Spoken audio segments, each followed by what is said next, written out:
আসসালামু আলাইকুম ফ্রেন্ডস, আশা করি সবাই ভালো আছেন। আর একজন চ্যানেল থেকে আমি জাকারিয়া চলে আসলাম নতুন আরেকটা এপিসোড নিয়ে।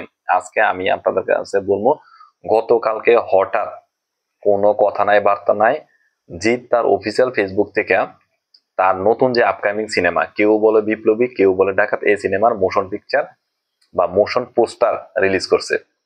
মানে আমি তো গতকালকে স্ক্রল করছি, কইরা দেখে মোশন পোস্টারটা দেখে আমি আমার কি বলবো, মানে অনেক দিন পরে জিতের একটা সিনেমার, মানে 1 বছর আগে থেকে যে ধরনের সে প্রমোশন করতেছে জিত এই সিনেমাটার জন্য, মানে এটা তার যে কাজগুলা দেখাইতেছে ফেসবুকের মধ্যে বা ইউটিউবের মধ্যে, এর আগের যতগুলো সিনেমা হয়েছে ওই সিনেমাগুলোর মধ্যে সে সর্বোচ্চ গেলে 1 মাস আগের থেকে প্রমোশন করে। কিন্তু কেউ বলে বিপ্লবী, কেউ বলে ডাকাত, এই সিনেমার জন্য সে 1 বছর আগের থেকে প্রিপারেশন নিতেছে এবং 1 বছর আগের থেকে প্রমোশন করতেছে। এখন আমি আপনাদের কাছে শেয়ার করবো যে এই সিনেমার মোশন পিকচারটা কেমন হয়েছে।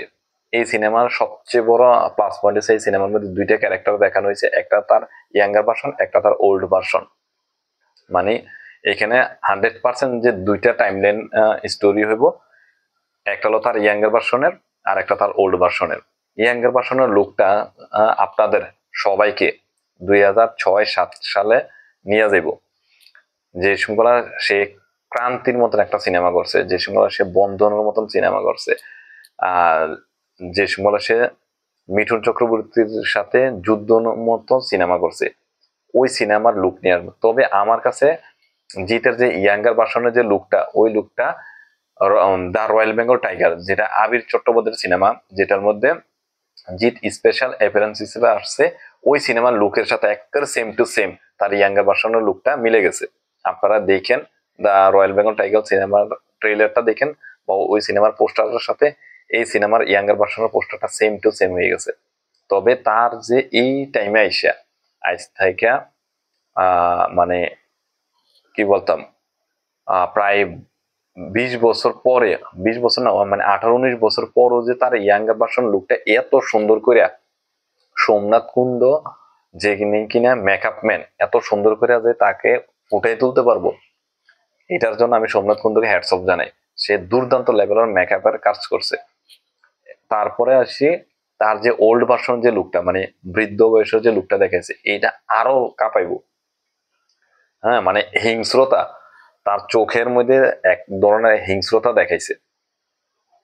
মানে আপনারা মোশন পিকচারটা দেখুন, দেখার পরে পরে মিলিয়ে নিয়ে তার চোখের যে এক্সপ্রেশন, হ্যাঁ, চাপা চাপা দাড়ি, আর চোখের মধ্যে খুব একটা হিংস্রতা, মানে যে চোখ দিয়ে ঘায়াল করে ফেলবে বা চোখ দিয়ে জলসিয়ে ফেলবে, এই ধরনের এক্সপ্রেশন।